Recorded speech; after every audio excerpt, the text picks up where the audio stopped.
Welcome to Real Talk, Real Women. My name is Miriam Khalladi, and today we have Karen Gallagher on the show. Karen is the owner of Fit for Her, a sports conditioning specialist, nutritionist, published writer, bikini model, and BioSteel ambassador. Welcome, Karen. How are you?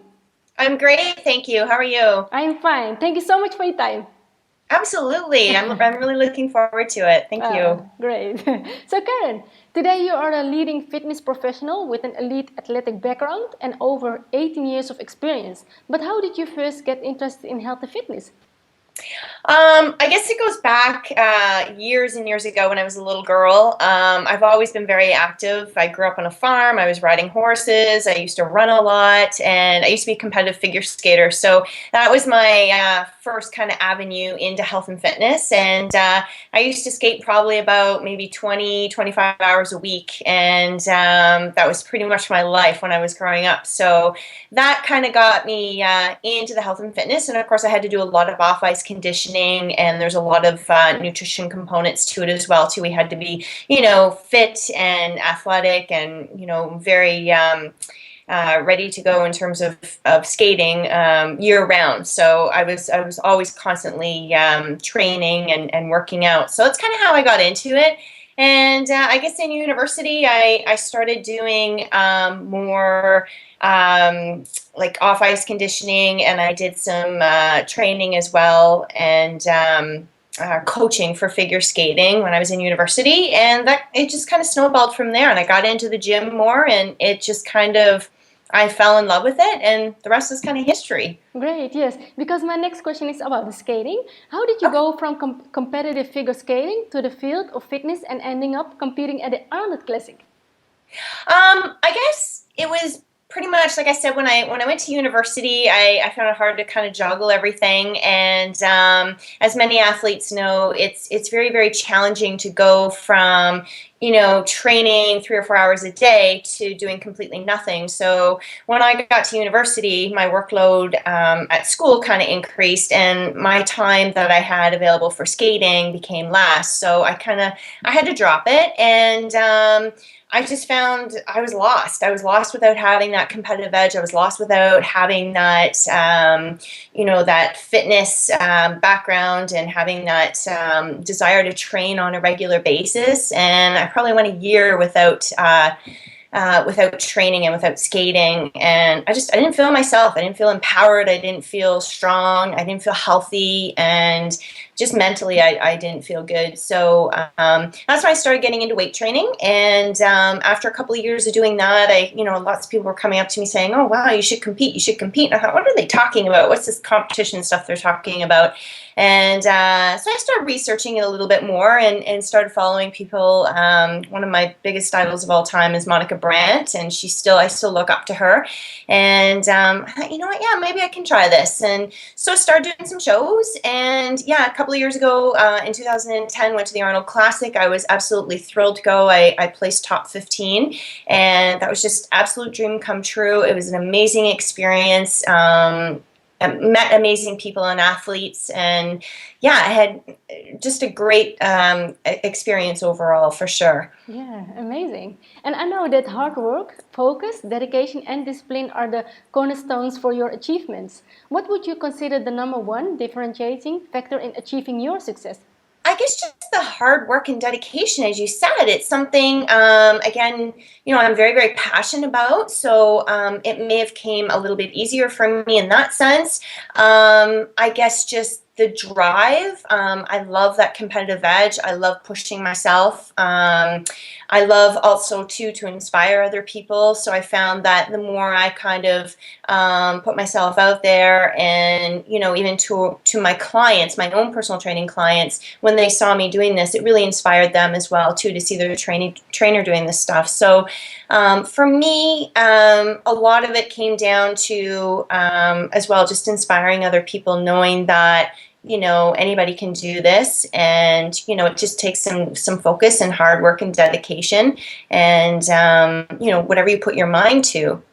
And you're doing such a great job, Karen. Thank you. You now run your own businesses. What have you learned as an athlete that you can now apply as an entrepreneur?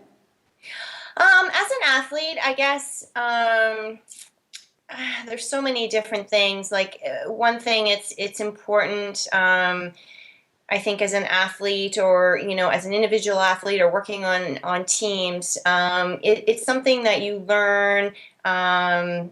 Sorry, I guess as an athlete growing up, I learned a lot for team support and how to work with the team and how to push myself, how to set goals, that sort of thing. So that's kind of transcended into, my business and being successful with running my personal training business as well too. So just having that drive and being able to sit back and look at the bigger picture and set some goals for myself and achieving them. So that being having an athletic background is really really important in that sense, and as well just it helps a lot as well with my sports and conditioning, with my athletes. I train some hockey players and soccer players as well, and it's something that I can relate to them. I know what it's like to go through, the hard training and the dedication, and there's very little socializing when you're a competitive athlete. You're spending a lot of hours training, and a lot of hours whether you're on the ice or in the field. So I can relate to that, and I can understand from that aspect, so that I can support them a little bit better in terms of their goals and where they want to take their athleticism to the next level. Oh, that's great. Now you utilize goal setting. Can you explain how you set goals and how you stay motivated when trying to achieve bigger, longer term goals? For myself, I actually, right in my office here, I actually have a big, huge bulletin board, and every month I kind of write down, obviously each year I have goals that I want to achieve over the year, but each month I kind of sit down and I break those long-term goals up into smaller term goals. So I'm looking over 3 or 4 weeks. And I just write down some point forms. So every morning when I come into my computer, I look at it and I see it and I'm like, okay, these are things that I have to accomplish this week, or this month, and this is what I'm trying to strive for by the end of the month. And that can be anything. It can be in terms of my business. It can be in terms of just my balance and my lifestyle and my fitness level, and even down to my relationships with my friends and my family. So it's something that it's really important for me to create balance. And sometimes it can get hard because we get overwhelmed and we start focusing on one aspect of our life. But I just find just doing that, it just kind of keeps me in check. As an elite athlete and entrepreneur, I'm confident that you faced setbacks and times where things just weren't going the way you would have hoped. How do you deal with that type of situation? I think the best way, and again, I've come across that many, many times because I've been competitive for probably about 25 years. So I'm aging myself by saying that, but it's something, I guess, you just, not everything is going to work exactly the way you want it to. The outcome isn't always going to be exactly the way you want. You have to strive for the best that you can be at that time, your own personal best. And you can't be hard on yourself. You got to look at yourself and say, you know what? Yeah, you did a great job. May not have worked out this time the way you wanted it, but you learn from those mistakes. You go back and, at least you know that for the future, and you try not to make those mistakes the next time. I agree. So I find that works. That works for me, and again, just try not to be so hard on yourself, because we have a tendency to beat ourselves up when we don't do things a certain way, and there's always a chance to try again. Right, I agree.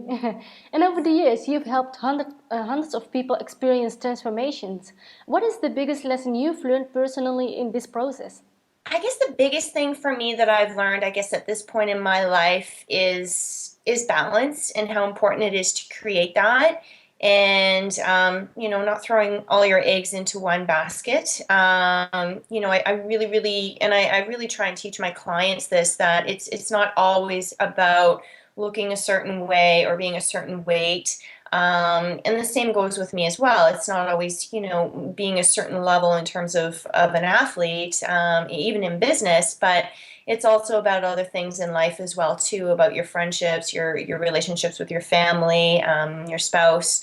So it transcends to other areas, but for me, it's really about balance. I like to keep a balance, and that's one thing that I've learned over the years, just from experience, that that's the most important thing at the end of the day. And let's say you could only spend 5 minutes with someone who is struggling to lose weight. What advice would you give?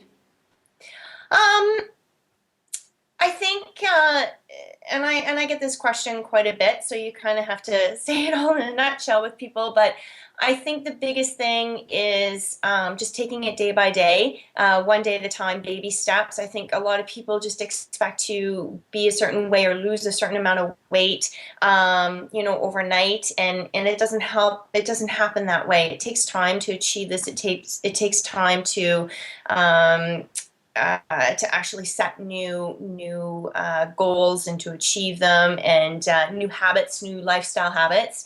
And I think for the most part, just taking it day by day and just believing in yourself and focusing on just one thing at a time. I think sometimes with people with health and fitness, they think of a million things at once. They think, okay, I got to be running on the treadmill, and I got to be lifting weights 3 or 4 times a week, and plus I got to be eating perfectly. And there's just so much that overwhelms them. I just say, focus on one thing each week, and it'll eventually get better. And you'll be surprised at how you start feeling better about yourself, and you start feeling more energetic, and it just starts snowballing. And it becomes more of a habit and a lifestyle at that point. Yes, that's great advice. Where can people go to learn more about you and connect with you online? They can connect with me on my website, which is www.karen underscore, or sorry, dash Gallagher .com.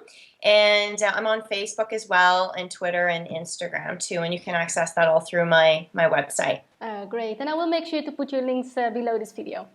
Awesome. Thank you. You're most welcome. In closing, is there anything else you would like to share today, Karen? I don't think so. No, I appreciate the time, and I thank you so much for the interview. It was awesome. Thank you so much, Karen. It's been such a pleasure to have you on the show. Awesome. Thank you. Thank you. And thank you so much for watching. My name is Miriam Khalladi. For more inspiration, check out our upcoming book at realtalkrealwomen.com.